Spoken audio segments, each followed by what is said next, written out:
তোমরা 5 জনে মিললে যে আমার লেফটিনটা সাফ করছো এর লেগে আমি ঠিক করছি তোমরা 5 জনে 25 টাকা করে দাম। তোমরা 5 জন ভাগ করে নিয়ে বাগা 5 টাকা করে।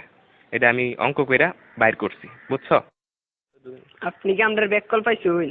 আমরা 5 জনে কাম করছি, যদি আপনি 25 টাকা হয় তাহলে আপনারা 5 টাকা করে না, আমরা 14 টাকা করে দেন লাগবো। আপনি এটা কিতা কই?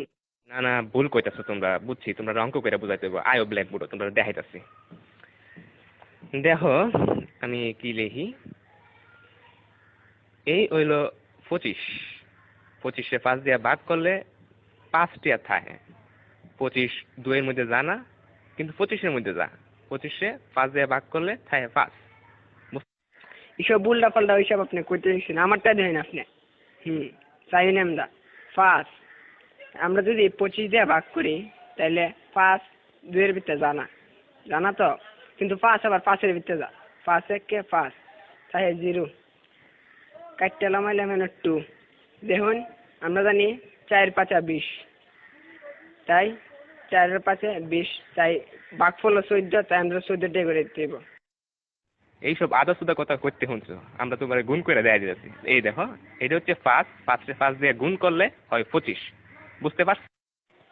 এটা আজাইরা বাজাইরা আপনি কি সব করতেছেন? হ্যাঁ, আপনার হিসাব হয়েছে না, আমি আপনার আবার নতুন টিকা হিসাব করে দিতেছি। এটা কেন 14 আর 5 গুণ করলেও 4 5 20, 5 1 5, মোট কত হইল? 25। দেখছেন আমার হিসাব? অহন বুঝতে পারছি তোমরা সত্যি আসুদা। আমরা অঙ্কটা দেখো, 14 14 14 14 5 বার দিছি। এই দেখো এখন 4টা 5 যোগ করলে এখানে হইতাছে কত হইতাছে দেখো, 4 আর 4 8, 8 আর 4 16, 16 আর 4 20। 1 21 22 23 24 25। দেখছেন না করে কাটায় কাটায় 25 টাকা। আপনি কি হিসাব শিখছেন সারা জীবন পড়ালেখা কইরা, কি বালের হিসাব? হালিয়ার হালাই কি বুঝাই গেল এটা আমারে?